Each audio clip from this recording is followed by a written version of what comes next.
All right, y'all. I'm gonna have to do it. I'm just gonna have to do it.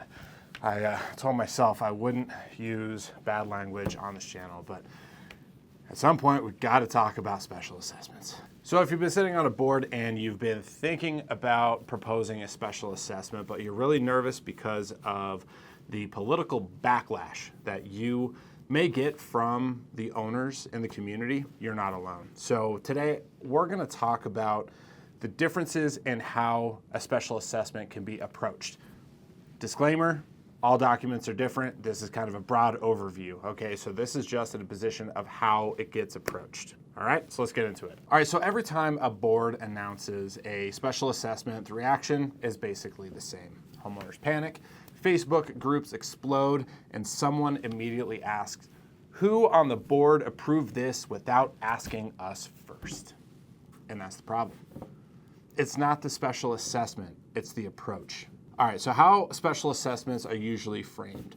Most boards say something like, after careful consideration, the board has decided to impose a special assessment, right? Which to homeowners, that translates to, we met in a secret room, we rolled some dice, and now you owe us some money. That framing often guarantees resistance. So here's the reality. Most special assessments come from very real issues. The roof is done, the siding is failing, the reserves are, let's call them aspirational. These aren't optional problems. Ignoring them doesn't make them cheaper, it just makes them louder later. Louder later, right? Yeah. So what is the correct approach? Instead of saying the board has decided, the board should say, this issue exists, it needs to be fixed, here's exactly what it costs, and now the community gets to decide. That one shift changes everything. Make it a community vote. This shouldn't feel like the board is forcing something on the owners. It should be framed as, this decision is bigger than the board. Board members don't get special powers here. They vote as unit owners right alongside everyone else. Same ballot, same financial pain, same outcome. No secret handshake. Why this works? If the initiative doesn't pass, the board has clear direction. The community has told us not to move forward. That's not failure, that's guidance. If it does pass, there's no ambiguity. The community chose this.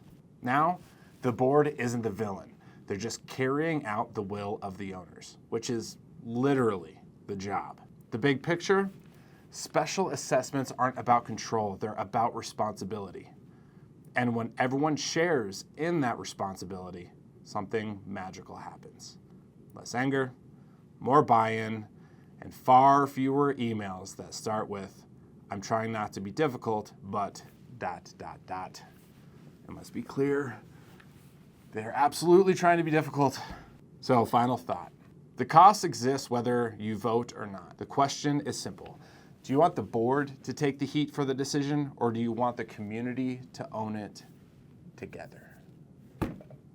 Because one of those creates resentment, the other creates clarity. Thank you, my name is James Pfeiffer, I'm with ACCU. Just a quick topic today. I hope you enjoyed my video. If you have questions about this or any other video I made or anything that's related to HOAs, you can always feel free to reach out to me. I'm a resource for you. My phone number is 303-733-1121. And until next time, as always, I look forward to bringing you additional educational content. See you then. Take care.